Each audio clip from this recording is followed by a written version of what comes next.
Azərbaycanın ərazi bütövlüyünün, müstəqilliyinin və konstitusiya quruluşunun müdafiəsi ilə əlaqədar əlilliyi müəyyən edilmiş şəxslərin və şəhid ailələrinin sosial məişət şəraitinin yaxşılaşdırılması ilə bağlı həyata keçirilən tədbirlər 2030-cu ilədək davam etdiriləcək. Prezident İlham Əliyev bununla bağlı sərəncam imzalayıb.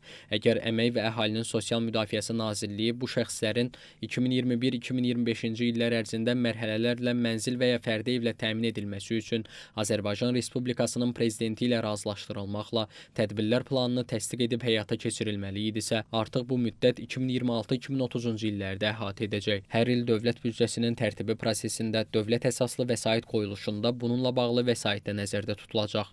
Mühüm sosial proqramlardan biri olan şəhid ailələri və müharibə ilə əlaqədar əlilliyi olan şəxslərin mənzillə təminatı proqramı tarixi zəfərimizlə başa çatan Vətən müharibəsindən sonra 5 dəfə genişlənib. Bəs gəlin görək Azərbaycan dövlətinin 2030-cu ilə qədər uzadılmış bu sosial proqramları ölkə daxilində siyasi legitimliyi və ictimai dəstəyi necə gücləndirə bilər? Bu yanaşma postmüharibə cəmiyyətində hansı sosial-psixoloji effektləri yaradır? Əslində bu sərəncam yəni gözlənilən bir sərəncam idi. Çünki ölkəmiz sosial dövlət quruculuğu istiqamətində addımlayır, sosial refah dövləti quruculuğu istiqamətində addımlayır və təsadüf deyil ki, Azərbaycan Respublikasının Konstitusiyasının 16-cı maddəsi də, daha doğrusu burada sosial inkişaf və dövlətdən bəhs edən hissəsində də bu bir mənalı şəkildə qeyd olunur.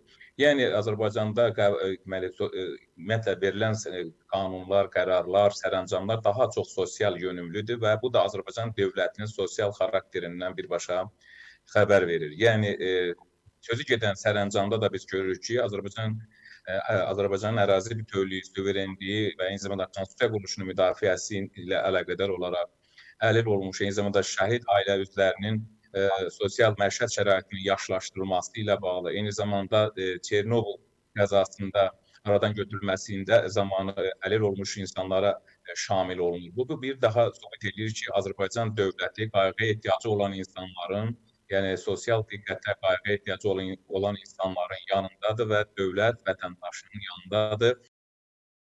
Qeyd edək ki, şəhid ailələri və müharibə ilə əlaqədar əlilliyi olan şəxslərə Əmək və Əhalinin Sosial Müdafiəsi Nazirliyi tərəfindən postmüharibə dövründə 6,8 min, ümumən ötən dövrdə 16 min mənzil və fərdi ev təqdim edilib.